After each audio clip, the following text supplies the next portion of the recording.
Nós já estamos de volta. Hoje eu recebo para os comentários e também a sua opinião o jornalista Bruno Freitas. Ele que hoje vai comentar 5 fatos que marcam esses 122 anos de Itaúna. 122 anos que serão completados, comemorados no próximo sábado.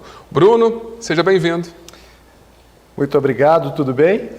Pois é, Bruno, eu estou bem, mas a nossa Itaúna, ela anda bem ou anda mal? A nossa cidade tem uma série de desafios a enfrentar. E nesse momento em que Itaúna chega a 122 anos de emancipação política e administrativa, é hora de refletir para entendermos por que estamos assim e para onde queremos ir. Então vamos repassar aqui no quadro 5 fatos que marcaram a cidade recentemente. Bruno, nós sempre comentamos aqui no quadro Ponto de Vista, no Jornal Cidade Notícia também, a questão deficitária do hospital. Itaúna comemora ano, passa-se ano, mais anos e continua a mesma coisa. É o primeiro ponto. O hospital, recentemente, passou a ser administrado por um novo conselho curador. Pessoas voluntárias da comunidade que pretendem implantar ali um novo modelo de governança. Ocorre que 80% da demanda do Hospital de Itaúna advém do Sistema Único de Saúde. E a tabela está congelada, Fábio, desde 2008. Então, cenário do hospital, por último agora, nós tivemos em outubro do ano passado, a Prefeitura decretando um estado de calamidade pública na saúde. E agora está sendo encaminhado à Câmara Municipal um projeto de lei para repassar R$4,1 milhões para que o hospital consiga pagar o piso da enfermagem. Ou seja, um custo acima da operação, uma defasagem do SUS, que cada vez mais só vai aumentando o rombo do hospital. A esperança que nós temos é que essa nova gestão, com esse modelo de governança, consiga equilibrar as contas. Mas, no meu entendimento, precisa haver também um comprometimento, um pacto da classe médica de que estará junto da gestão do hospital, que vai apoiar os administradores para que as contas sejam equilibradas. Outro ponto, Bruno, para você comentar, é que Itaúna comemora 122 anos, mas sem um deputado residente. O último foi o deputado estadual Gustavo Mitre, que fez um brilhante trabalho, né, e que inclusive ainda continua entregando emendas que ele já deixou programadas aqui para a cidade. O que será da cidade aí nos próximos anos? A população precisa entender que toda vez que Itaúna deixar de contar com o mandato da Assembleia Legislativa, a cidade deixa de receber aí pelo menos R$40 milhões em emendas, que é aquele dinheiro que vem para a saúde, vem para a educação, vem para as obras e que faz a diferença em determinadas horas. Quando Itaúna opta por votar em diferentes candidatos de fora da cidade, a gente perde a nossa representatividade. E hoje Itaúna não tem no cenário mineiro e brasileiro. Portanto, questão de protagonismo. Nós tivemos na última eleição a Lohana França, que é ex-vereadora por Divinópolis e que tem família em Itaúna, montou um gabinete em Itaúna, mas não é residente na cidade. E tem outro fato aqui também que a gente precisa destacar, que nas últimas eleições, de 13 nomes com vínculo com Itaúna, incluindo 6 candidatos a deputado federal, né, somente a Lohana foi eleita. Então, é preciso entender que dispersão de candidaturas não é bom para a cidade. Itaúna precisa construir junto, formar nomes fortes, candidaturas sólidas, que tenham chances reais de ganhar e representar o município como ele precisa. Agora, Bruno, nós vamos falar do retorno da Companhia de Tecidos Santanense. Nós mostramos aqui no jornal, também no quadro Ponto de Vista, muitos trabalhadores que ficaram desesperados com a paralisação.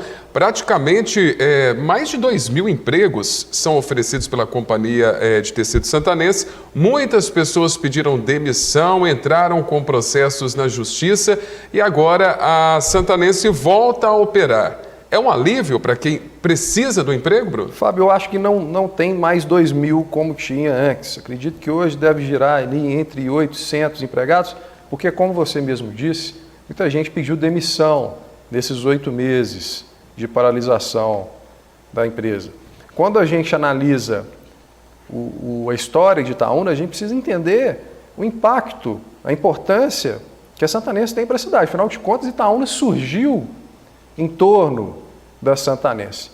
Então, esse cenário de incerteza, de medo, ao longo desses 8 meses, trouxe ali um impacto, né, na casa de todo mundo que trabalha na cidade, porque ainda que as pessoas não trabalhem, há influência direta de uma empresa desse porte na nossa economia, né? E a Santanense fez essa parceria com a Shein, que é uma gigante chinesa de e-commerce, e com esse aporte conseguiu retornar às operações. Mas ainda há muita pouca informação, muito pouca transparência sobre o que está acontecendo. Afinal de contas, a Santanense ela não se comunica com a comunidade. Isso foi uma crítica feita pelo próprio prefeito. Então precisa ter mais clareza nesse relacionamento para a gente entender o que se passa na empresa e qual será o futuro dela. Bruno, agora Itaúna comemorando 122 anos e de presente a população ganhou a tarifa de ônibus mais cara de todo o estado.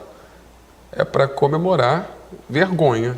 É uma verdadeira queda de braço entre a Prefeitura e a Câmara Municipal. Enquanto os vereadores não aprovarem o subsídio, a Prefeitura joga o preço da passagem de ônibus lá em cima. E quem sofre, sabemos, é o usuário, que depende do transporte coletivo, né? Tudo isso por conta daquele projeto de subsídio de 10 milhões que ainda está na Câmara e a derrubada do projeto da LDO 2024 que abria espaço para mais 16 milhões de subsídio em 2024. Eu acho que nessa questão a Prefeitura ela tem de defender o interesse do povo. E o prefeito chegou lá e simplesmente avalizou o pedido da Viasul para passar a passagem para 6,50. Não houve um meio termo, eu não vi uma defesa do município em prol do usuário, do passageiro, né? Tanto nas falas do prefeito como da gerente de trânsito, falas essas que vêm lado a lado com o advogado da empresa. Então foi um processo aí mal conduzido essa questão do subsídio. A Prefeitura precisa entrar em um acordo com a Câmara, com as devidas garantias de qualidade, uma vez que, mesmo pagando a passagem mais cara de Minas, o nosso transporte é um dos mais precários. Para que se restabeleça a normalidade, tenhamos uma tarifa condizente com a concessão, com o serviço prestado e mesmo o porte da cidade de Itaúna, porque não faz sentido pagar R$ 6,50 de passagem aqui em Itaúna, sendo que Belo Horizonte, quem sabe, tem transporte subsidiado, a passagem custa R$ 4,50, com transporte infinitamente superior. E a população, Bruno, eu te pergunto, engoliu dessa passagem a mais cara do estado ou ainda está relutando? Não engoliu. Eu quero falar daqui a pouquinho aqui, que eu abri hoje, nessa terça-feira, algumas enquetes para sentir a reação das pessoas, a gente vai apontar aqui algumas respostas. Bruno, então, para a gente encerrar o quadro aqui, antes de você falar das enquetes, a ET será inaugurada, a estação de tratamento de esgoto, mas com esgoto sendo lançado no Rio São João. E a ET é considerada a principal obra da atual administração. Segundo o SAI, está com 99% do índice de conclusão. Lembrando que é uma iniciativa que está sendo gestada desde 2012, na época do prefeito Eugênio Pinto, e que, conforme a prefeitura tem um custo aí estimado ao longo de todos esses anos de 45 milhões. O problema é que ela está sendo inaugurada agora sábado, aniversário de Itaúna, mas os esgotos continuam sendo lançados nos ribeirões, rios, córregos de Itaúna.